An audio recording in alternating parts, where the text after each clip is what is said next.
Hello dear friends. तो आज की कहानी है हमारी। एक नगर में एक ब्राह्मण और ब्राह्मणी रहते थे। वे रोजाना 7 कोस दूर गंगा स्नान करने जाते थे। इतनी दूर आने जाने से ब्राह्मणी थक जाती थी। एक दिन ब्राह्मणी कहने लगी, काश हमारे भी एक बेटा होता तो कितना अच्छा रहता। बेटे के बहू आती और हमें घर वापस जाने पर खाना बना हुआ मिलता और बहू घर का काम भी कर देती। ब्राह्मणी की बात सुनकर ब्राह्मण बोला, बात तो तू सही कह रही है, चल आज मैं तेरे लिए बहू ला ही देता हूँ। ब्राह्मणी बोली, वो कैसे? ब्राह्मण ने कहा कि तू एक पोटली में आटा डालकर उसमें कुछ मोहरें रख दे। ब्राह्मण के कहे अनुसार ब्राह्मणी ने पोटली बांधकर दे दी। पोटली लेकर ब्राह्मण चला गया।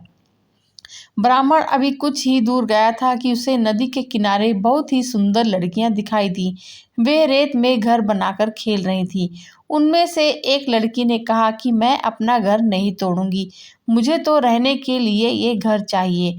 लड़की की बात सुनकर ब्राह्मण मन ही मन सोचने लगा कि बहू बनाने के लिए यह लड़की सही रहेगी।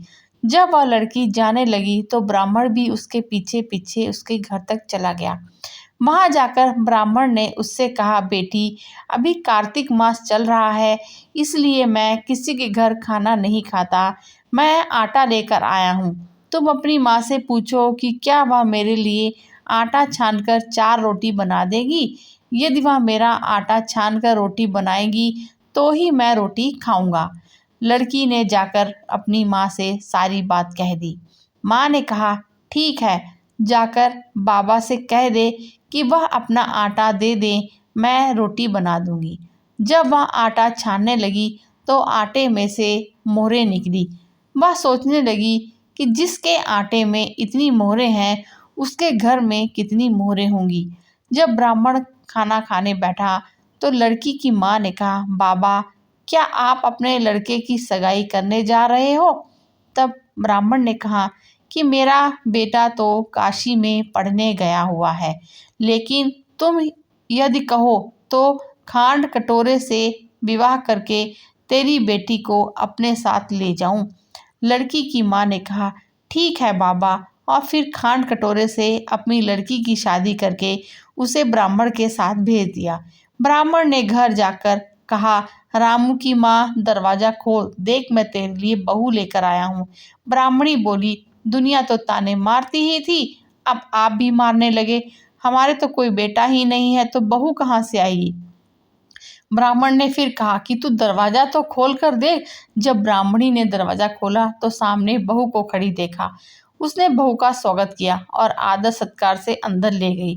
अब ब्राह्मण और ब्राह्मणी स्नान करने जाते तो बहू घर का सारा काम करके और खाना बनाकर रखती। वह उनके कपड़े धोती और रात को पैर भी दबाती थी। इस तरह काफी समय बीत गया। ब्राह्मणी ने अपनी बहू से कहा कि बहू कभी भी चूल्हे की आग मत बुझने देना और मटके का पानी खत्म मत होने देना। एक दिन चूल्हे की आग बुझ गई। तब बहू भागी भागी अपनी पड़ोसन के पास गई और कहा कि मेरे चूल्हे की आग बुझ गई है, मुझे थोड़ी आग चाहिए। मेरे सास ससुर सुबह 4 बजे से गए हुए हैं, वह थके हारे आएंगे, इसलिए मुझे उनके लिए खाना बनाना है। तब पड़ोसन ने कहा, तू तो बावली है, तुझे यह दोनों मिलकर पागल बना रहे हैं, इनका कोई भी बेटा नहीं है। बहू ने कहा, नहीं ऐसा मत बोलो, इनका बेटा तो बनारस काशी में पढ़ने गया हुआ है। तब पड़ोसन ने कहा कि यह तुझे झूठ बोलकर लाए हैं, इनका कोई बेटा नहीं है। अब बहू पड़ोसन की बातों में आ गई और कहने लगे कि अब आप ही बताओ मैं क्या करूं। पड़ोसन ने कहा कि करना क्या है, जब तुम्हारे सास ससुर आए तो जली फूकी रोटियां और बिना नमक की दाल बनाकर दे देना। खीर का चमचा दाल में और दाल का चमचा खीर में डाल देना।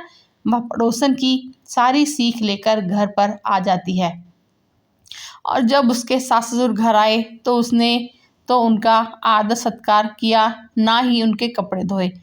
जब उसने सास ससुर को खाना दिया तो सास बोली, बहू आज यह रोटियां जली फूकी क्यों हैं और दाल भी बिना नमक की है। तब बहू ने पलटकर जवाब दिया कि एक दिन ऐसा खाना खा लोगे तो कुछ बिगड़ नहीं जाएगा तुम्हारा। सास ससुर को खरी खोटी सुनाकर वह फिर से पड़ोसन के पास गई और बोली कि अब आगे क्या करना है। पड़ोसन ने कहा कि अब तुम सातों कोठों की चाबी मांग लेना। अगले दिन जब वे स्नान करने के लिए जाने लगे तो बहू अड़ गई कि मुझे तो सातों कोठों की चाबी चाहिए। तब ससुर ने कहा, इसे चाबी दे दो, आज नहीं तो कल इसे ही देनी है। तब सास ने बहू को चाबी दे दी। सास ससुर के जाने के बाद जब बहू ने दरवाजे खोले तो देखा कि किसी में अन्न भरा है, किसी में धन भरा है और किसी कोठे में बर्तन भरे पड़े हैं। जब उसने सबसे ऊपर का सातवां कोठा खोला तो देखा कि शिव जी, माता पार्वती, गणेश जी, लक्ष्मी माता जी, पीपल पथवारी, कार्तिक के ठाकुर, राई दामोदर, तुलसा जी का बिड़वा, गंगा यमुना व 33 कोटि देवता विराजमान है। वहीं पर एक लड़का चंदन की चौकी पर बैठा माला जप रहा है। उसने यह सब देखकर उसने लड़के से पूछा कि तू कौन है। तब लड़का बोला कि मैं तेरा पति हूँ, अभी दरवाजा बंद कर दे, जब मेरे माता पिता आएंगे तब दरवाजा खोलना। यह सब देखकर बहू बहुत खुश हुई और 16 श्रृंगार कर सुंदर वस्त्र पहनकर अपने सास ससुर का इंतजार करने लगी। उसने अपने सास ससुर के लिए अच्छे अच्छे पकवान बनाए। जब उसके सास ससुर घर पर आए तो उसने उनका आदर सत्कार किया और प्रेम पूर्वक खाना खिलाया और पैर पैर दबाने लगी। पैर दबाते दबाते बहू ने कहा कि माँ, आप इतनी दूर गंगा यमुना स्नान करने के लिए जाती हो तो आप थक जाती हो, इसलिए आप घर पर ही स्नान क्यों नहीं करती हो। यह सुन सास कहने लगी, बेटी, गंगा यमुना घर पर तो नहीं बहती हैं। तब उसने कहा कि हाँ माँ जी, बहती हैं, चलो मैं आपको दिखाती हूँ। जब बहू ने सातवां कोठा खोल कर दिखाया तो उसमें शिव जी, पार्वती जी, गणेश जी, लक्ष्मी जी, पीपल पथवारी, कार्तिक के ठाकुर, राई दामोदर, तुलसा जी का बिड़वा, गंगा यमुना बह रही हैं और 33 कोटि देवी देवता विराजमान हैं। वही चौकी पर बैठा एक लड़का माला जप रहा है। माँ ने कहा कि बेटा तू कौन है। लड़का बोलता है, माँ, मैं तेरा बेटा हूँ। तब ब्राह्मणी ने कहा, तू कहाँ से आया है। लड़के ने जवाब दिया कि मुझे कार्तिक देवता ने भेजा है। ब्राह्मणी ने कहा कि बेटा, यह दुनिया कैसे मानेगी कि तू मेरा बेटा है। ब्राह्मणी ने कुछ विद्वान पंडितों से मदद मांगी। पंडितों ने कहा कि इस पार बहू बेटा खड़े हो जाएं और उस पार ब्राह्मणी खड़ी हो जाए। ब्राह्मणी ने चमड़े की अंगियां पहनी हो और छाती में से दूध की धार निकलकर बेटे की दाढ़ी मूछ भीगे और पवन पानी से गठजोड़ बांधे, तब मानो कि यह बुढ़िया का ही बेटा है। उसने ऐसा ही किया।